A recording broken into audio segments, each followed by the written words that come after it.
देखिए, परसों से सेशन है। काफ़ी क्वेश्चन हमने अपने लोकसभा क्षेत्र की जो समस्याएं थी, उन समस्याओं को लेकर के लोकसभा के अंदर लगाए हैं और हर बार मैं अपने क्षेत्र की समस्याओं को लेकर के लोकसभा के अंदर आवाज़ को भी उठाता रहा हूं। कैथल के हमारे जो रेलवे एलिवेटेड ट्रैक की बात है, उसके अंदर क्योंकि यहाँ की जो लोग हैं वो हमसे इस बात को लेकर के मिलते रहे हैं और अभी 2 रोज़ पहले आदरणीय मुख्यमंत्री जी से भी बात हुई थी कि रेलवे के अधिकारियों ने उसके ऊपर कोई क्वेश्चन मार्क लगाया है, जो रेलवे एलिवेटेड ट्रैक यहाँ पर बनेगा, क्योंकि देश का दूसरा एलिवेटेड ट्रैक कुरुक्षेत्र के अंदर बड़ी गति से बन रहा है और उसके बाद कैथल के अंदर बनेगा, ये मेरी लोकसभा क्षेत्र के अंदर। और माननीय मुख्यमंत्री जी ने एक बात आश्वस्त रूप में कही है कि रेलवे के अधिकारियों को बुला करके हम बात करेंगे कि उन्होंने क्यों क्वेश्चन मार्क लगाया है। हम यहाँ पर रेलवे एलिवेटेड ट्रैक बनाएंगे और अगले भी जो 30 नंबर और 31 नंबर फाटक है, उसके बारे में भी आदरणीय मुख्यमंत्री जी से मेरी बात हुई है,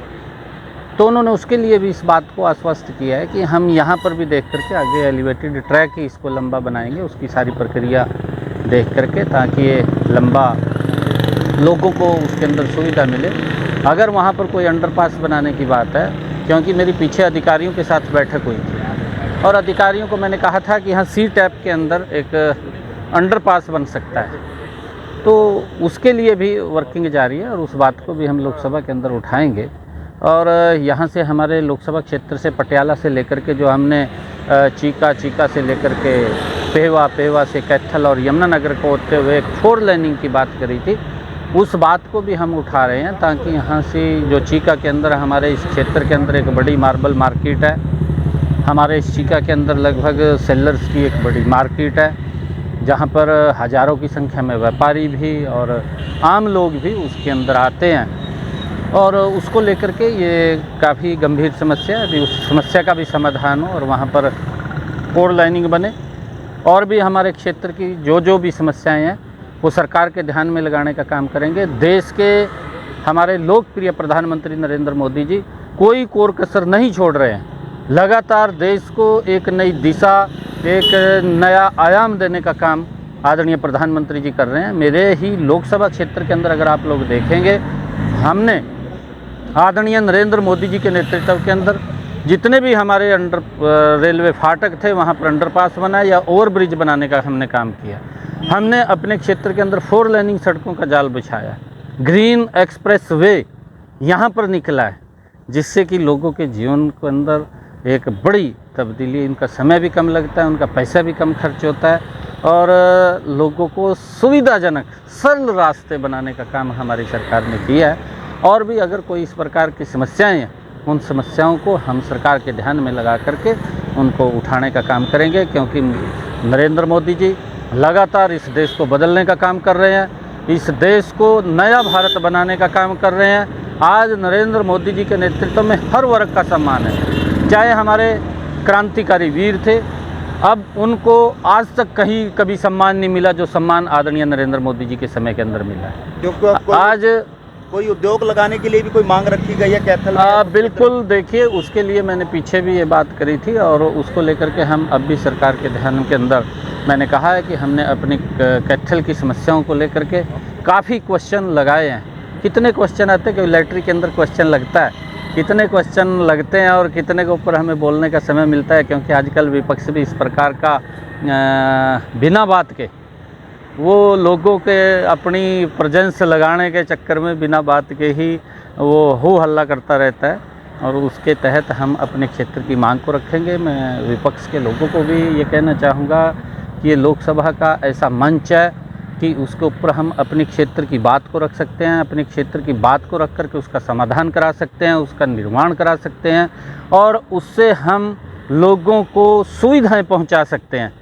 और हमें मिलकर के ऐसे अवसरों के ऊपर एकजुटता से अपने अपने क्षेत्रों की बात को उठा करके वहाँ पर काम कराने चाहिए, सरकार के ध्यान में लगाना चाहिए। ये नरेंद्र मोदी की सरकार, जो पैसे की कमी नहीं है, देश के अंदर जो भी कोई सांसद हमारा काम अपनी बात को वहाँ उठाता है, उस काम को पूरा करने का काम करता है। सांसद महोदय जी, आखिरी सवाल है। दुष्यंत चौटाला ने भारत जोड़ो यात्रा जो है उसका समर्थन किया है, क्या कुछ कहना चाहेंगे इसको लेकर?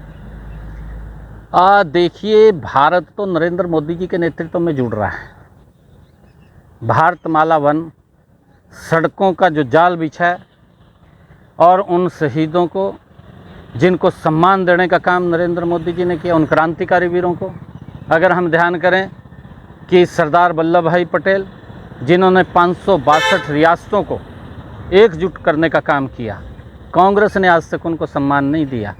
अगर उसको सम्मान किसी ने दिया तो नरेंद्र मोदी जी ने दिया। जिस व्यक्ति ने इस देश को अखंड भारत बनाने का काम किया, कांग्रेस ने तो सिर्फ एक परिवार का गुणगान किया है, एक परिवार के बारे में ही चिंता की है। नरेंद्र मोदी जी देश के 135 करोड़ लोगों की चिंता कर रहे हैं। और आप लोग देखते हैं देश की जो समस्याएं थी, चाहे धारा 370 थी, जहां समस्या थी, समस्या भी इस प्रकार की थी कि वहां पर हमें अलग से 2 वहां प्रधान होते थे, 2 वहां निशान होते थे और 2 वहां संविधान होते थे। इस प्रकार की समस्या थी और भारत जोड़ने का काम नरेंद्र मोदी ने किया। आज वहां पर एक प्रधान है, एक निशान है और एक ही संविधान है। ये काम नरेंद्र मोदी जी ने किया। भारत जोड़ो ये यात्रा का जो राहुल गांधी की यात्रा, राहुल गांधी साहब को ये कहना चाहूँगा मैं, क्योंकि मैं ये कहना चाहूँगा, दुष्यंत चौटाला के बारे में देख मैं कुछ नहीं बोलूँगा, परंतु मैं ये राहुल गांधी साहब को कहना चाहूँगा कि भारत जोड़ो का काम तो नरेंद्र मोदी ने शुरू किया है। आपके परिवार ने देश के ऊपर 55 साल तक कार्य किया। अगर भारत जोड़ो होता तो कहाँ भारत जोड़ो है? भारत को राहुल गांधी साहब तो ऐसे लोगों के बीच में जाकर के बैठते हैं, उसका समर्थन करते हैं जो भारत तोड़ने की बात करते हैं। ये भारत जोड़ो की बात, ये सारा का सारा पखंड है, ये कुछ नहीं है, लोगों को गुमराह करने का मामला है। लोग देश के समझ रहे हैं कि आज नरेंद्र मोदी जी के नेतृत्व के अंदर भारत सुरक्षित है।